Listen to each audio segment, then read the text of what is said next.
My guest today is Joy Hawkins. She's the owner of Local Search Forum and Sterling Sky. Joy is a Google top contributor and has been certified in Google Search and Display. She's also the author of The Expert's Guide to Local SEO, a guide for anyone who wants a detailed manual to succeed in the local SEO space. Thank you for coming on the show, Joy. Thanks for having me. Perfect.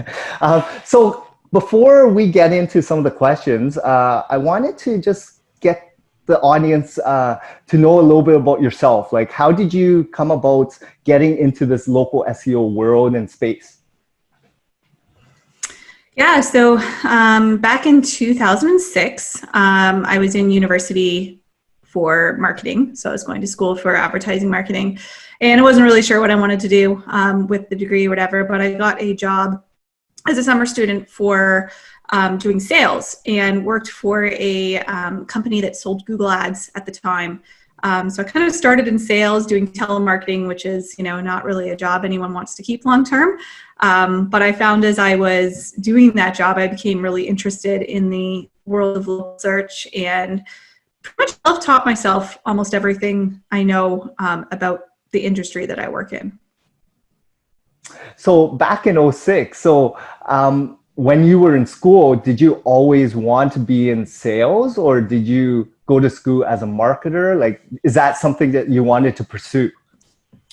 No, I knew I liked advertising and marketing. I wasn't sure what type I wanted to do.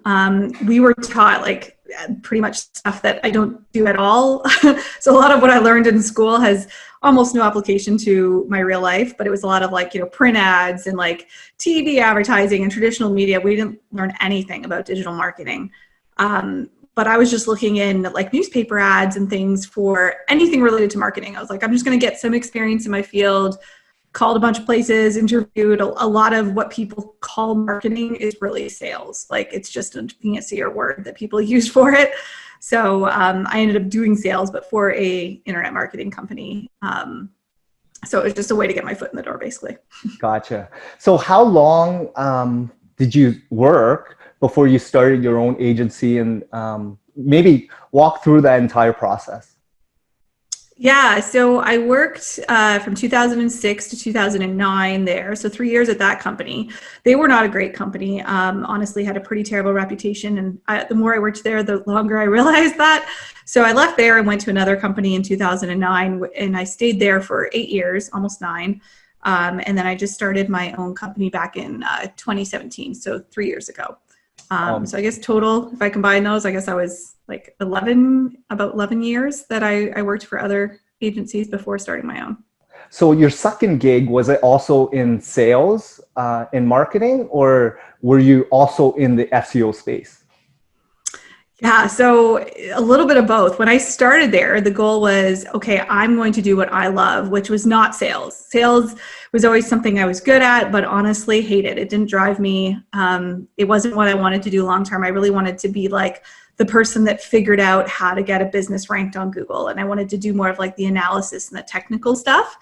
So when I started at the company in 2009, my goal was to run the whole department, and like they put me in charge there. I was a director. So as the company evolved, however, and got new owners and things changed, some of the new owners really want to be in sales. So there was always this conflict because they're like, they wanted to make money and I didn't care necessarily about them making money. I wanted to do what I wanted to do and what I was good at. So there was definitely a conflict there. And I want to say that this change in management that happened at that company was not a good thing. They actually shut down the office that I worked at about a year after I left. So a lot of stuff transpired there, but it was good that I got out when I did. Amazing. So did you always want to be your own boss as an entrepreneur? These are things that people dreamt of, right? So with all your marketing and sales experience and understanding this whole digital space, how did you transition to starting Sterling Sky? Yeah, so no, I definitely never wanted to own a company. In fact, when I made the jump from one company to another from in 2009, we actually did that on me and my sister both who worked at the company. We're like, we don't want to own our own businesses. Like that sounds scary. I don't want anything to do with that. The only thing that made me start down that path, honestly, was when I realized that I had really high standards for how I wanted things to be done. Mm. And the longer that I worked at Imprezio, that was the name of the company that I worked at for 8 years, I realized these are my standards and not the company's standards. And that was a big problem for me because I wanted them to be the company standards, but they just had different goals than I did. And it made me realize if I want to have really super high standards, the only way to really dictate that was to start my own company and be able to kind of influence a team to have the same standards that I had. But it was never a plan. If you had told me this like 10 years ago, I would have been like, no way. That's amazing. So, 3 years ago, you started your company, and congratulations, because of course, not a lot of people can get past the first two, three, or even further, right? So, what really transpired since then, since you started? Like, has your focus, has your passion and drive still, is it still that burning desire to dominate the world? Like, because by the sounds of it, I know you're ultra successful, and for me, I just wanted to find out like what keeps you going. Yeah, so I mean, it's definitely way different now than when I first started. When I started, it was me. I was doing all the work. I'd sign up a client and I would be the one working on them. But almost right away, I hired 2 part-time people because I realized trying to do everything myself was not a great idea. Like I'm not good at everything, and there were certain parts of what needed to be done that I knew that somebody else would enjoy more and do better than I could do. So right away, I started part-time, these 2 people. And then I hired my first full-time person, I want to say like 6 months later, which was a lot sooner than expected. And to be honest, I thought it was just going to be me and him like for the longest time. And we started getting a high demand for clients. And there was just a part of me that was like, well, if I have these high standards and, we're able to really get good results for the clients that we work with, why wouldn't we want to help more? So we have a hard time turning people away. So that kind of led to the growth that you'll kind of see with the company today. So currently we have 16 people, including myself. And I'm not setting any goals. Like I don't want to be like, oh, I need to have 25 employees by next year, but we're just kind of seeing as things go. Like if there's a really awesome person out there that I think would be a great fit here, then I want to hire them. And that's kind of how we make our hiring decisions. That's amazing. And I love the fact that early days you hired for people that you knew you didn't want to continue doing that work, right? And that's what a successful entrepreneur does. So throughout these years, did you have like a mentor or someone that really pushed you, like a coach that you can turn to? Because a lot of entrepreneurs, like even myself, I kind of didn't have a mentor, and I wish I did. Was there anyone that really pushed you to become who you are today? Absolutely. I mean, I can't even say it's just one person. The industry I work in is very niche, which you work in as well. So, I mean, we have, I go to a lot of conferences, usually about 6 or so a year, and you get to know people and build relationships there. And I started going to conferences while I was an employee at this other company. So a lot of them were encouraging me to start my own company, and I thought they were nuts at the time. But like, I mean, a lot of them were giving me tips and advice and telling me it's like, you should do it. You're in a good position. You have branding already. You have people that would want to hire you already. That's the hardest thing to get as a business owner. Since you already have that, you'll probably have a pretty smooth transition. So, I mean, I want to say like their encouragement really helped me to take that leap because I was terrified. Like I had no idea what was coming and if I would even be able to make it work. And I'm like, I have this mortgage, and what if I can't pay my mortgage? And yeah, but so I mean, several people. I'm fortunate enough, and a lot of them are people I talk to pretty regularly in Slack groups and Facebook groups and things like that. It's a very, very, very warm, welcoming community. So it's good. That's amazing. That's amazing. Mm-hmm. So do you still stay in really good connection with these people that really helped you, guide you through early stages of your career? Absolutely. Yeah. I mean, we're always talking, and now I'm like, we go back and forth, and how are things with you, and vice versa and stuff. But yeah, it's been it's been good. Like I have no complaints at all. I'm fortunate to have the relationships that I do with these people. That's amazing. So I wanted to just go back a little bit and ask you a couple questions regarding like how did you determine to get into like this SEO space? Because not a lot of people understand it in the first place. Was it because you started your career in advertising and marketing and that's where you kind of stuck and wanted to gravitate towards because you saw like a trend and a lot of people were consuming content via search? Yeah, like to be honest, I can't say that I back all those years ago looked at this and said, "Ooh, this is going to be a really awesome industry. I should get in on this." Like I had no idea. I didn't think that way. For me, it was just basically I've always loved puzzles, right? So it was like a perfect combination of all my hobbies and interests. So honestly, I feel like I've kind of hit the jackpot on a career that I love, I'm good at, and that also is booming, right? Like, I mean, it is a well sought out industry. There is a lot of demand and I would say almost a lack of talent. So it's a good spot to be in. But I had no idea it was going to be like that. That wasn't what drove me into it. I just loved solving puzzles and it was just a good fit. Before I wanted to be in marketing, I wanted to do computer programming. So I was like, oh, internet marketing, perfect mix. That's amazing. And I know you mentioned a couple good points, even when you had mentors before you started your company. So you were already in demand. So there were people that were willing to pay for services with you, right? And that's the one thing a lot of entrepreneurs need to understand. Like the hardest thing is to get sales, to get real customers paying you to see if you're successful or not, to see if you can quit as a side hustle or if this is a part-time gig. Like to take that next step to do it on your own, you need to have people willing to pay for your services, right? So early days when you first started, like how did you not only get them to sign up, but keep them? Because that's the biggest challenge in every single industry, right? What drives you to make them sticky?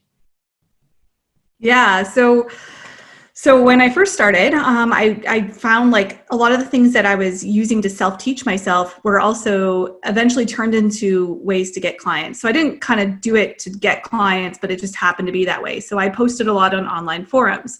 One of the forums I got heavily involved in early on was Google's forum. So they have a forum for every product. So I got really heavily involved in the Google My Business forum, which took me to the kind of place I am today where I'm a moderator on the forum, which gives you all these extra perks and stuff, which definitely help career-wise.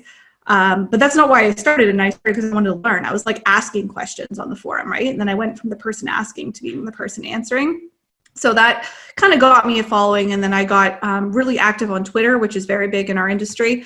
I pushed against it for a long time. I'm like, oh, Twitter's stupid. But honestly, getting on Twitter was, I think, a pretty pivotal move because I started to gain followers and people that watched my stuff.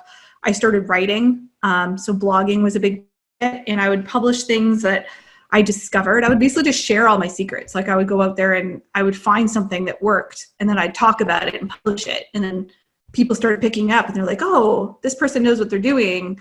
So that started getting leads and people would contact the company that I worked for looking for me specifically. So that's kind of like my own personal branding being built up there. But what made them stay was my high standards, right? Like yep.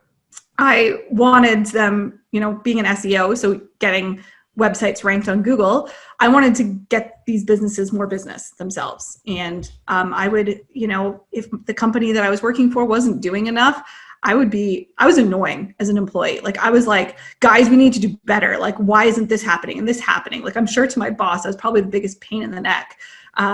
Because again, we had a difference in levels of like what we wanted. But I think that's why the clients stayed with me because they knew that I was like on their side and I actually cared about their better interests. Yeah, no, that's amazing. So I know you mentioned you were contributing and doing a lot of this forum activity, right? Was it a lot of like just volunteer work and really just asking questions and like talk people through like what really went on, because people have to understand like businesses just doesn't happen.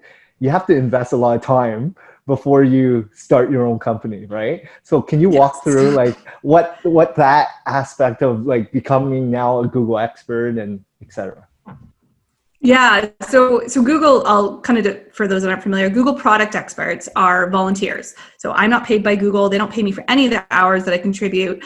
But all of their online forums are moderated by Google product experts. So people that don't work for Google, but that know a lot about the Google product. So that's kind of important. And someone asked me recently, what does it take to be a Google product expert? And I was like, literally hours of your life every week for the rest of your life. I'm like, so just because you get in doesn't mean you'll stay there, right? Like if I was just to stop helping people on the forum, I'd eventually get kicked out, like, or, they would put me as an alumni, right?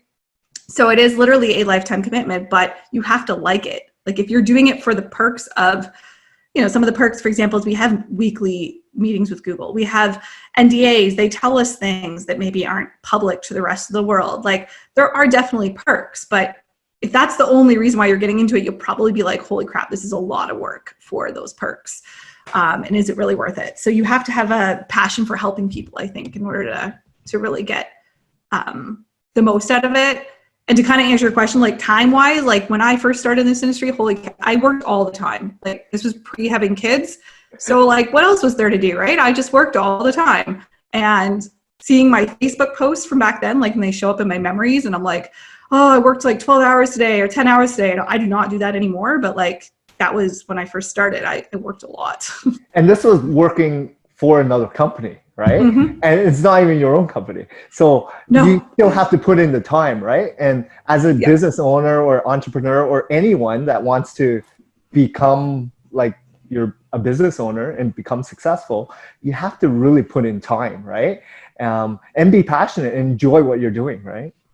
So can you talk to us about some of the challenges that you kind of faced over your career? Not even your business, but more about some of the challenges before you started your business. Yeah, well, I mean, I want to say I learned a lot from failures of the company that I worked for. And I think like if I hadn't worked there for so long, I don't think I would have actually been as successful starting my agency, because I feel like as a person, I worked out a lot of my weaknesses while there. So I used to be a lot more emotional than I am today, like a lot more. And I used to get, worked up about things and not be as calm or level-headed. And I feel like, a lot of that was because I was young, but I don't have that anymore to the level that I did there. So I think, starting this later in my life was a good thing. And if I had started this when I was 21, or like, I think I was 21 when I went between those two companies, it would have been a disaster. Like, I do not think it would have worked out well at all. I don't think I would have been a good boss.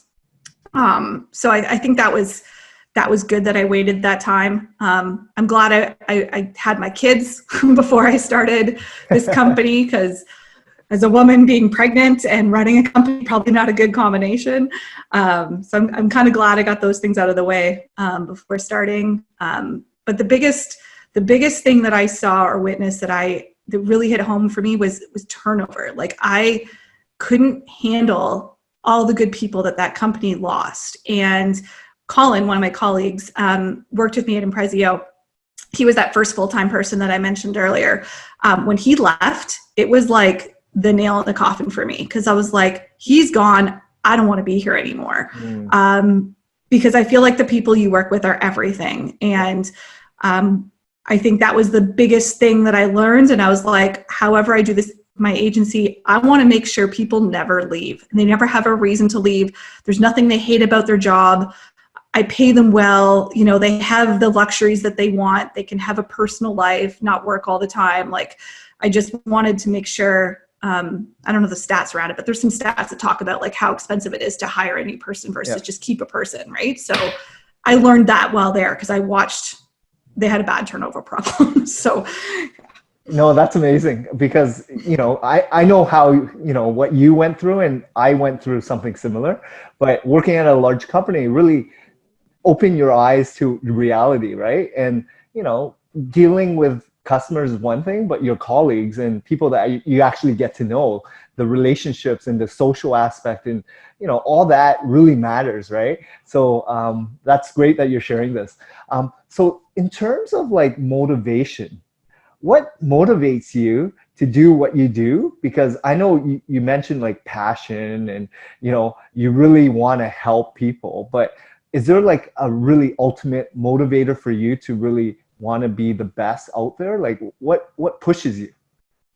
Yeah, well, I'm very competitive. So I would definitely say that I want to be the best. Like that's in almost every aspect of my life. I'm like, I have that thing on there. Actually, someone was laughing at me the other day because the conference we put on, one of our sponsors did this poll and they're like, you can win a prize. And me as the person that's putting on the conference, I'm like entering, I'm like sending them stuff because I'm like, I want to win. And then people are like, really, Joy, come on, like you're running the conference and you're like entering, but it's just my nature. Like I'm very, very competitive.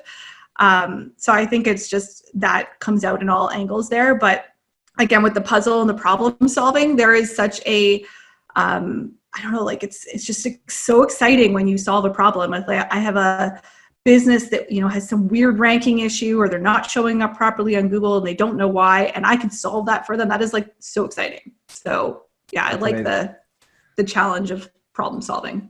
Yeah, and that's what we're in, right? Like this whole SEO world, there's so many different factors and each campaign is unique to its own world, right? Different competitors, different problems, challenges.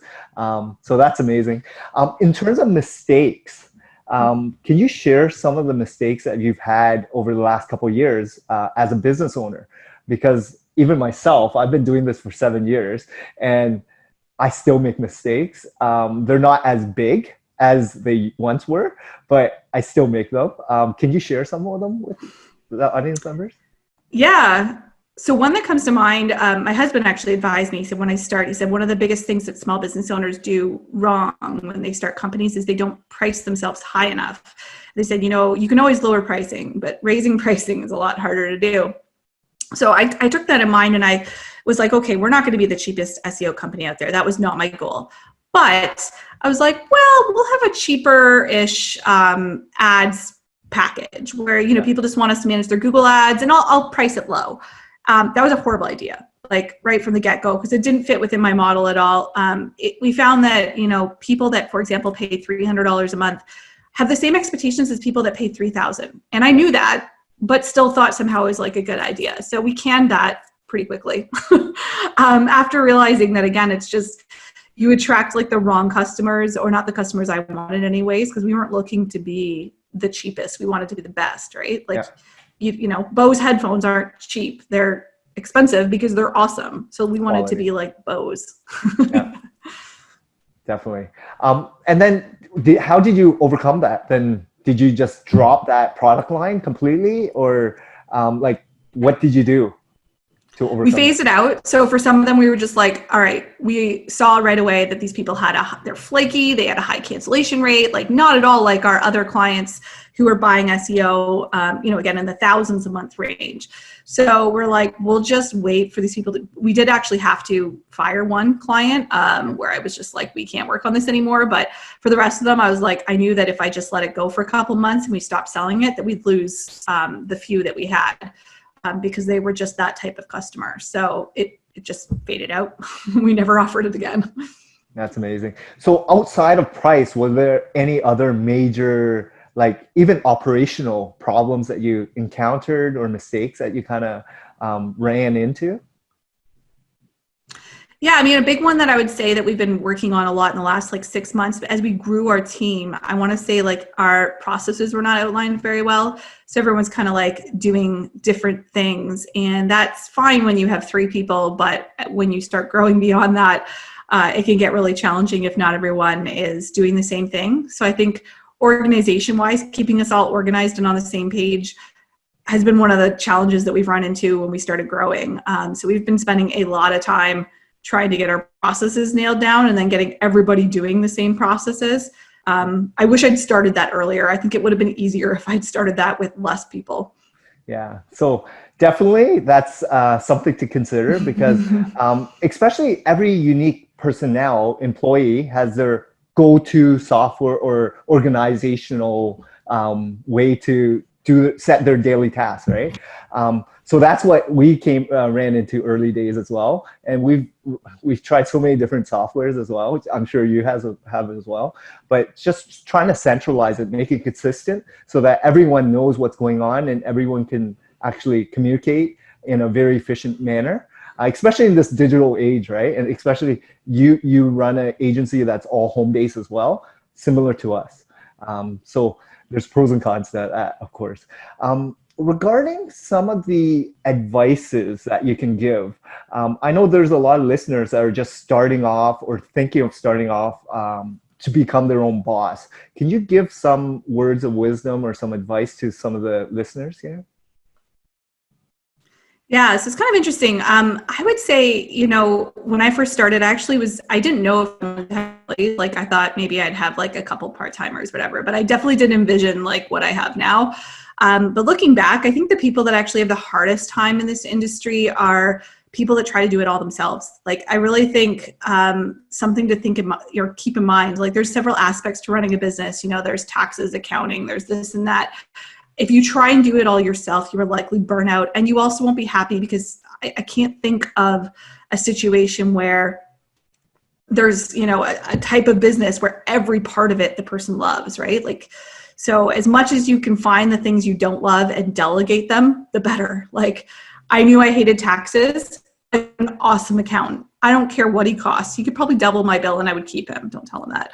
But like, he just relieved so many headaches for me, because that was one of the big things that scared me from owning a business. I didn't want to have to deal with the CRA, or now I also deal with the IRS because we have a US company as well. So I'm like, terrifying.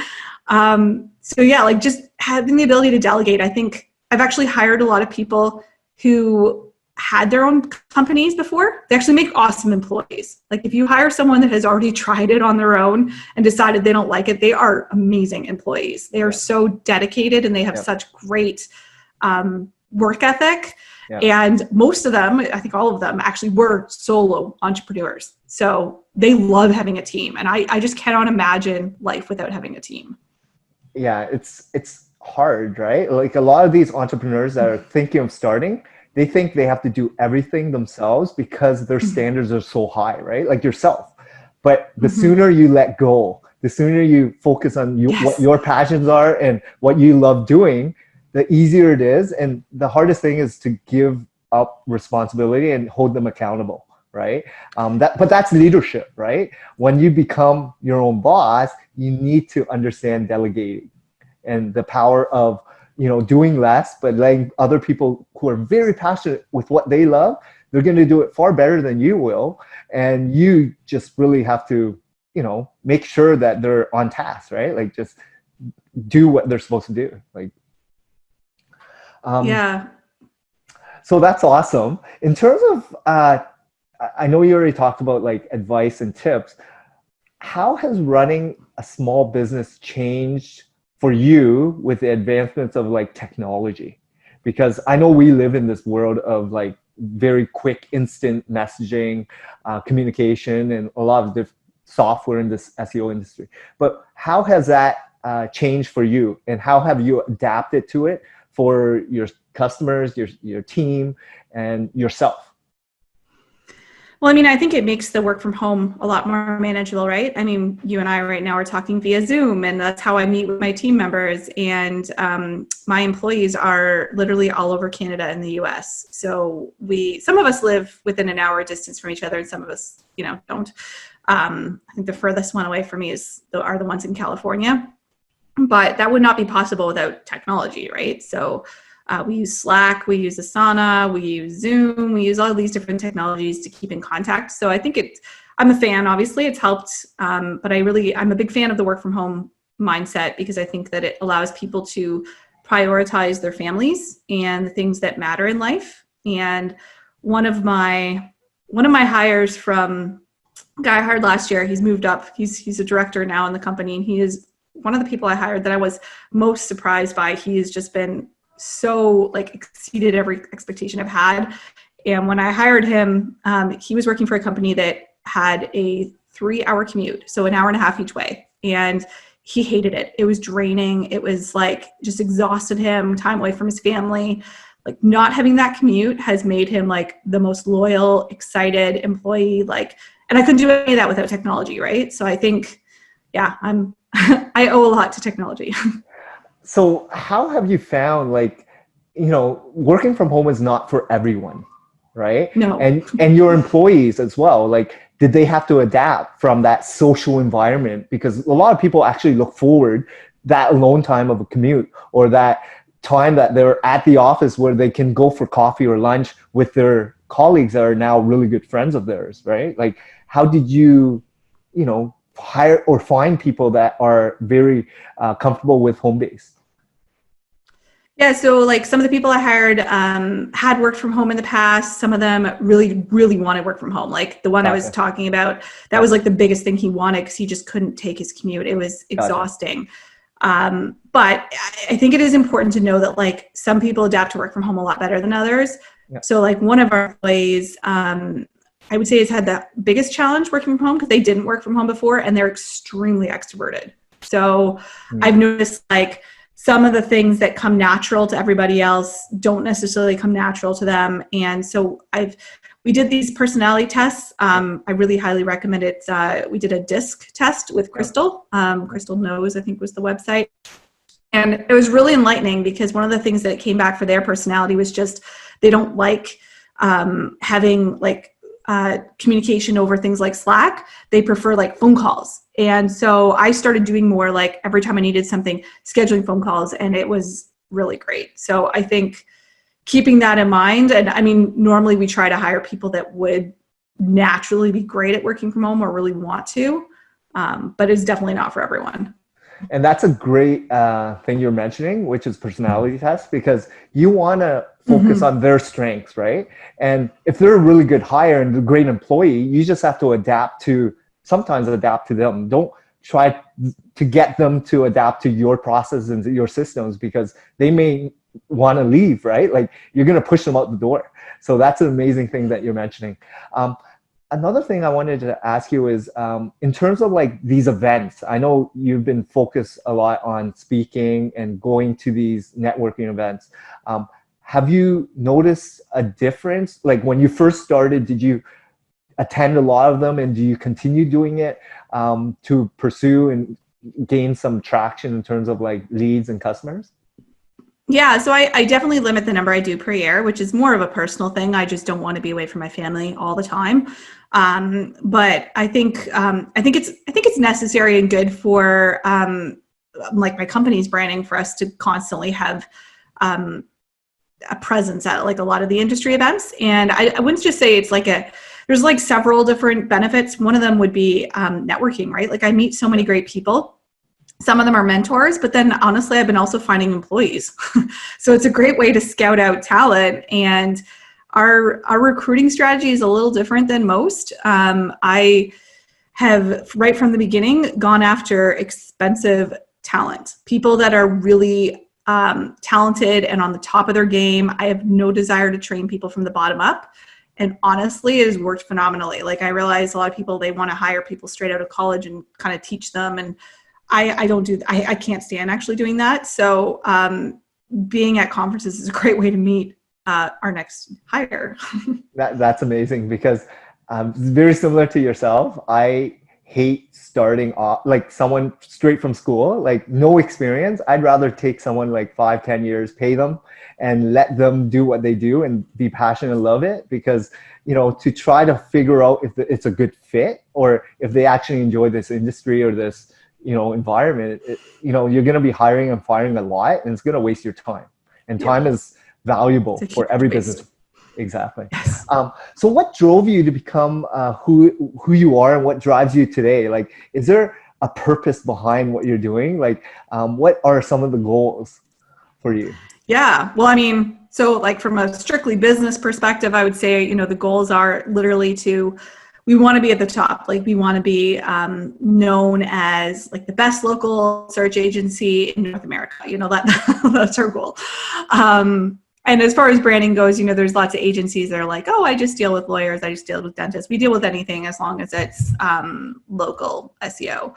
I mean, personally, we have, I don't know if these are on our websites yet, but we have these kind of core beliefs or whatever that we put on there of like, hey, we Awesome. want to excel, we want to do this and that.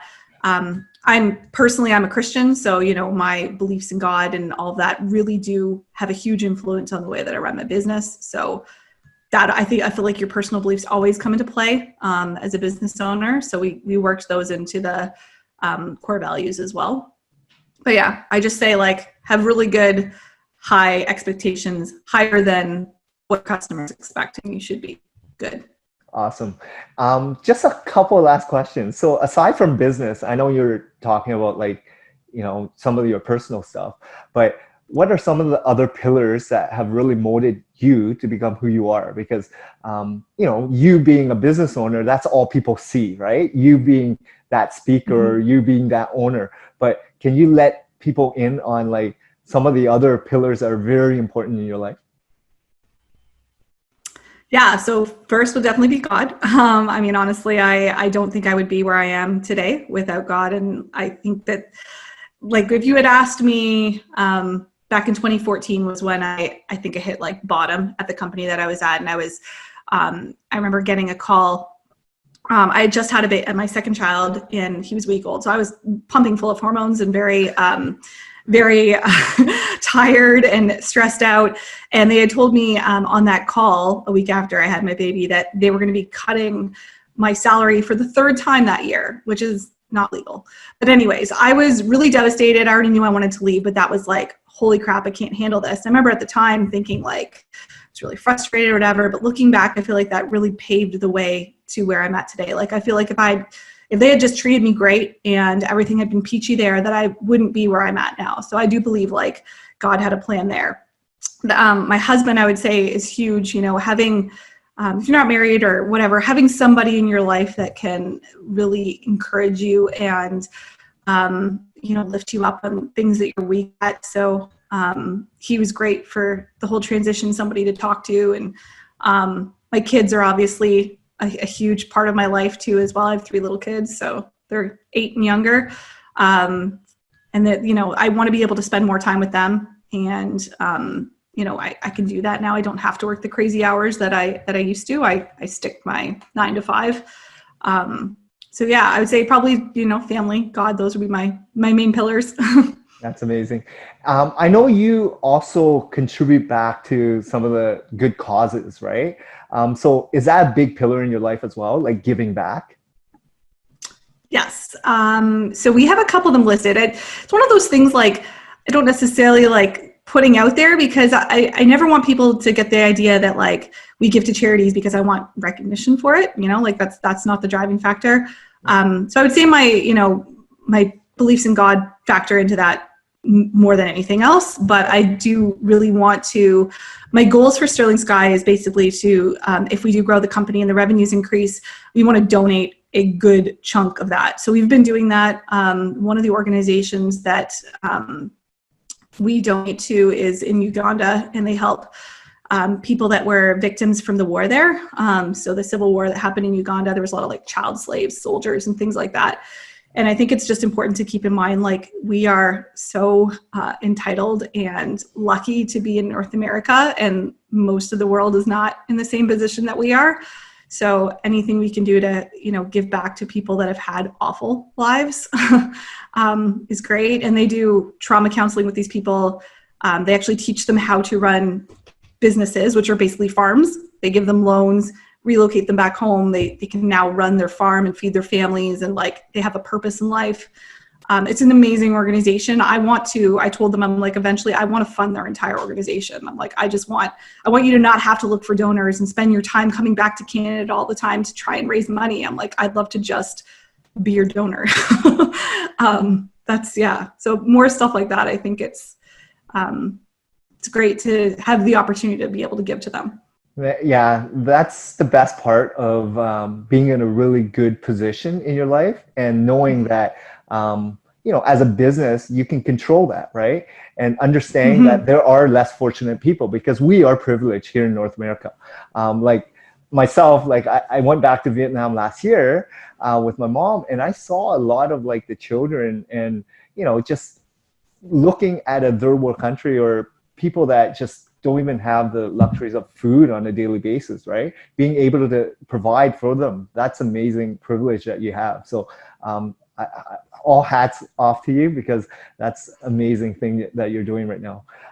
So that's the end of some of the questions I had. I wanted to, maybe you can share to the listeners where some of the listeners can get a hold of you and maybe check you out in terms of some of the websites that you own.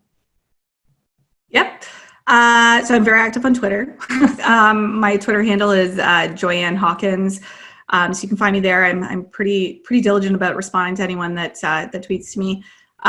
My company site is sterlingsky.ca.